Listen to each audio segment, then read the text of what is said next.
Welcome to the Ramon Foster Show, brought to you by the Get Go Cafe and Market, where they're open for business 24/7, serving hot, fresh food. Moan, I wish I had a Get Go up here in Milwaukee. I'm sure they wish they had a Get Go up in Milwaukee also. It's one of the cities I've never actually been to, also never thought to go to. Well, see, that's what happens when you're in a league where your profession only takes you to certain spots. You know what I'm talking about, because you're traveling a lot as it is. The last thing you want to do is travel more. But I can tell you that up here in Milwaukee, they consider themselves every bit as much cheeseheads as the Green Bay Packers do. And here last night, A.J. Dillon from the Pack was out there throwing the first pitch, and they start that go Pack go, Pack go. So and that's an hour and a half up the road from here. That's what I was saying. The guys I know that played in Green Bay, I was like, man, what do y'all do there? It's a town. Like, that's still a town.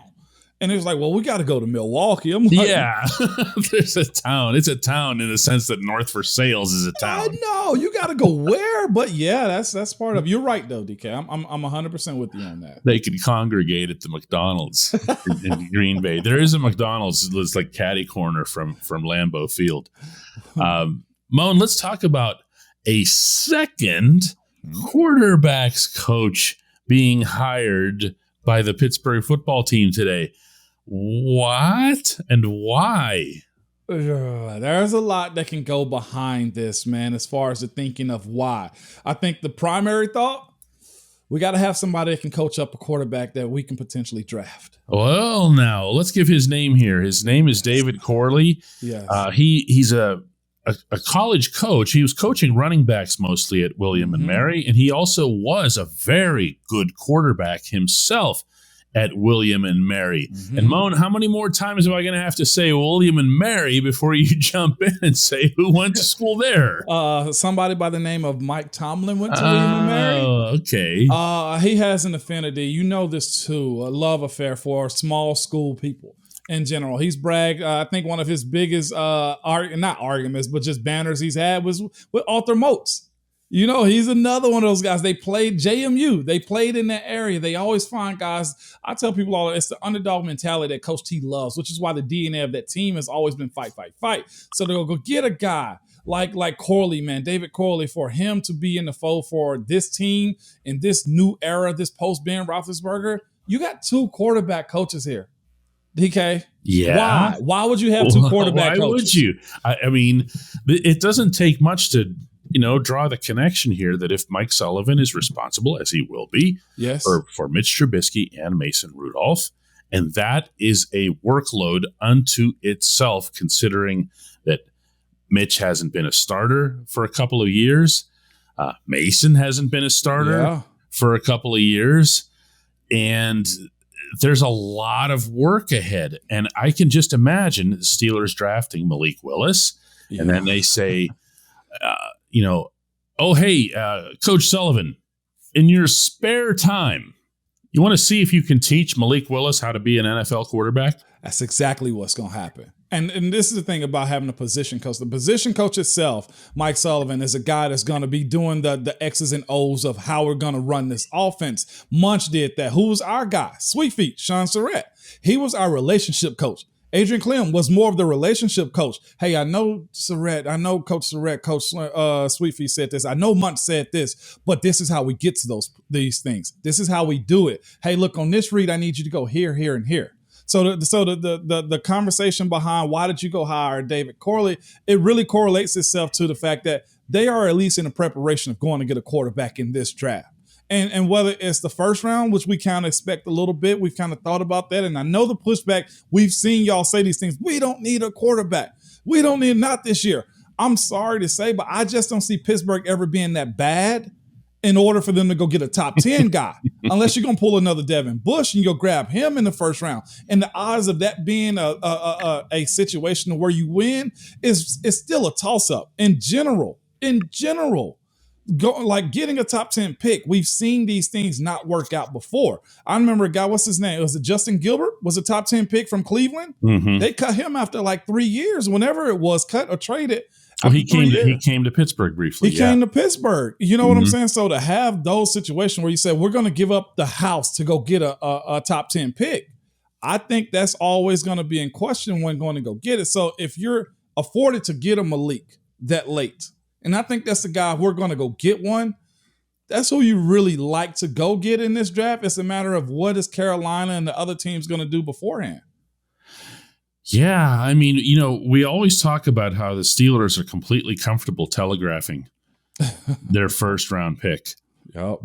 They did it last year. They've done it in a lot of different years. I'll just name a few off top. They did it with Devin. We knew that was going to happen. Oh, my goodness. Marquise, you knew that was going to happen. Yep. DeCastro, you knew that was going to happen. Who else? You knew they was going to get Kendrick Green last year. He wasn't the first rounder, but you knew they were going to go get a guy. Okay, it's been telegraphed. So I think you knew they were going to go get Ben. All the way back to then, these types of moves. Jarvis, when he came in, you knew they were going to go get an outside rusher. It was written on the walls. The conversation behind TJ was another one. Yeah, there's just a mindset that they have where they're just not worried about what other people know or think about what they're doing, and I'm sure that's based on Kevin Colbert himself having just a specific and sharp understanding of how it is that other teams operate and how they don't really worry about what you're doing. They have their own guy that they want to get, and all that matters to them is getting their guy. So if all you focus on is getting your guy, then everybody's happy, And like you said, you might have to do some leapfrogging because Carolina in particular looks like they are all over every quarterback. Malik Willis, if he comes to the Steelers, is going to be work. Yep. Not just work for Malik Willis, but work for someone on the staff. And this is the part that I can't get past. For anybody who doesn't follow the NFL, it is not common to have two quarterbacks coaches. Okay, no. That is not a thing. It is something, and maybe we're going too far here, Moan, but I don't think so. Well, why not, DK? Yeah, right. But you bring in a guy who's a college coach from that part of the world, okay, and he can work with Malik both on and off the field. Yep. Make sure he's got his head in the right place. Make sure he's not losing patience. He was just used to being the guy and being out on the field all the time, and now you have someone to walk around with him. You know what I'm saying? Yeah, no, 100%, DK, and I'm all for extending this conversation because it's a big one. It doesn't just happen at the quarterback position, although it's very odd to see two positional quarterback coaches. That speaks volumes to me. QB, Moan, they're going to take a QB. Yep. I don't know. Feels like today is the first day that's really hit me. They're going to take a QB. Yeah. They're going to find a way. Wow. Okay. Why not? Well, let's do that. Let's do that in the second segment. When we come back on the Ramon Foster Show, why not take a quarterback? Welcome back to the Ramon Foster Show. And Moan, why would they even announce this now? A handful of days before the draft. See, this is what I'm talking about. This isn't an accident. This isn't Bert Loughton from Media Relations pounding on Tomlin's office saying, Coach, I've got to announce this. I've got to put it out to the world. No. That's not what happened. No, it's not what happened. They showed their hands, I think. It's not a matter of, there are no secrets. Coach T has always kind of said that a little bit. And even in the game, DK, just being completely real, they knew what we were running. The only thing about the Patriots and their Spygate situation was they got caught. Guys know what you're going to do, and I think it's the business side of it, too. Pittsburgh's been flirting like hell with Malik Willis. Let's be real. I think they were one of the few groups that were upset about, who was it? Was Malik and maybe somebody else that had the pro day on the same day, and they actually switched it so that the Steelers could be there and other teams could watch both prospects? Like Matt Corral might have been another guy. I think, Matt Corral. Yeah. So that it's no secrets. Why not tell the world that you're into this? Well, it actually could force teams to get into position what they're actually going to do in the draft. Like if you were thinking about them, like, no, Pittsburgh's going to do it and maybe we should move in a different direction. Or it could honestly scare some organizations away because why? Teams overthink stuff. Coaches overthink stuff. GMs overthink stuff. Well, why would Pittsburgh want them? Or why wouldn't we want them? It ups the ante on whether the preparation for the draft.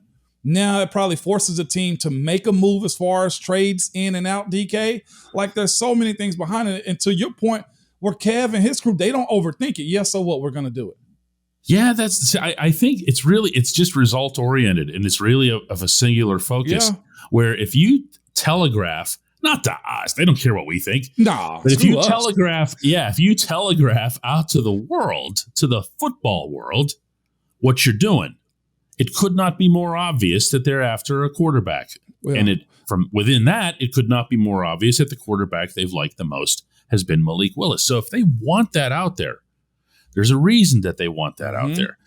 And that is to make sure that there is, like you're saying, they're starting to set the stage. Yep. All right.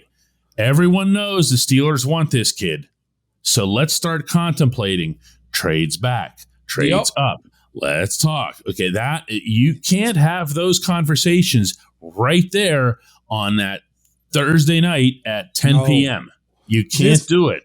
It pretty much kind of forces teams ahead of time because what have we heard about this draft? It isn't an overly sexy draft. You're going to get the big uglies. You're going to get a couple receivers. You're going to get some foundation guys. So the actual need to move forward or backwards isn't a rush as it was in years past. So if you got Pittsburgh making a move like this, again, they read and see every damn thing when it comes down to the draft and trying to sustain teams. Other teams do. So, hey, look, this is our first move. Take this. Now, what are you willing to do? And again, the hiring of David Corley says also to the guy that they could potentially draft. Take this serious. We're investing in our organization to make sure that, look, you're probably not going to start, but you better take the preparation to get right a whole lot more serious and faster than you thought you had to. And it's the Steelers' way of sending a message, I'm sure, to the young man himself and saying, when you get here, we're going to take care of you. You know, we're gonna do things right. Is he worth it, Moan? I mean, you've had time now. Is Malik worth it? I would think so. Everything points to what he has. It's the P word, potential. And I think that's what you're getting with all these young quarterbacks too. And I think it works when you have stability, when you have the right teaching, and when you have and when you know when to throw them in the fire too. I honestly feel like when Mason went out there at the time that he did in that Baltimore game, I think it kind of threw him for a loop because one, taking a hit like that was atrocious. And then his next couple of times he goes out there, he wasn't ready. So if you have the time and preparation to do these types of things where you're not just thrust into the spotlight, I think that's what happened with Mitch. Bad management, way too quick of a trigger to get him into the action, and then you fold him. I think if Jacksonville isn't cautious, they're going to do the same thing to Trevor Lawrence. The one thing I think about when I watch Malik Willis, one thing I think about when I got to correct you. Do the Ramon show before I have had caffeine. We all do it. When I watch him is that I think to myself, and I do this in a lot of different sports, he does things that other people cannot do. And coaches love that because they can't coach someone to be faster and more agile. They can't coach someone to be able to fling a football effortlessly 65, 70 yards in the air. Okay. And he does those things. What coaches do think to themselves is, Mr. Smart Coach, can teach them anything. Yeah. Okay. That is, it just sure feels like, Moan, between all the little messages from the Steelers about mobility and athleticism and everything else at the quarterback position, like there's just been this organizational thought that says, this is where we're going. And you know what? I've seen this also in another coaching hire. I kind of brought this up before we came back on. When Munch got fired in Tennessee from the head coaching job, we were at a standpoint in which we had a bunch of young guys in our offensive line room. And it was their duty. We have to find the right guy.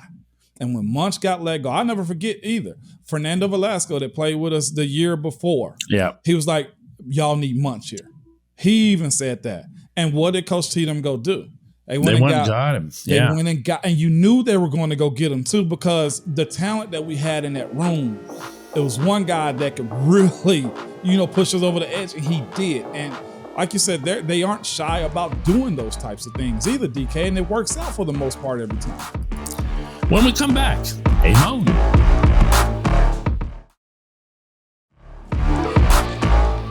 Welcome back to the Ramon Foster Show, starring Ramon, who just breathed out, I'm going to get judged on this one because I just shared with him the Hey Mon question for the day.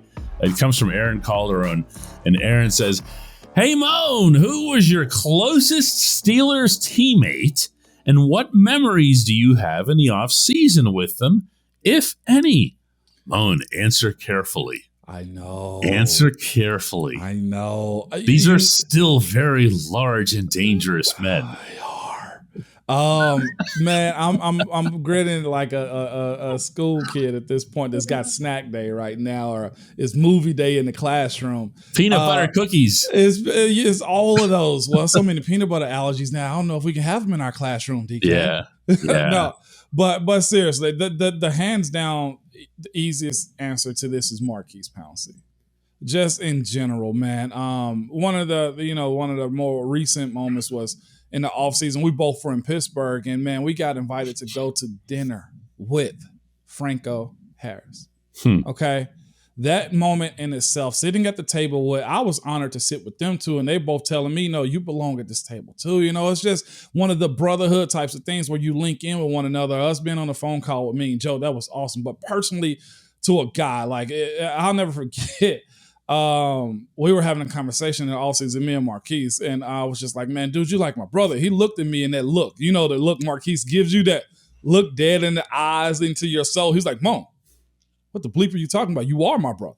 And I was just like, man, because it's always the macho part of it. Like, man, you my dog. Like, you my friend, you my homie. But he'd be like, no, you are my brother. I was like, oh. I was like, but you got Mike as a twin. Yeah, I was going to say, Mike's still in the house, right? Mike's still in the house, but he's like, it's the group where wherever he went, I went. And it was a bunch of things we did. It was just like, golly, we got to get away from each other.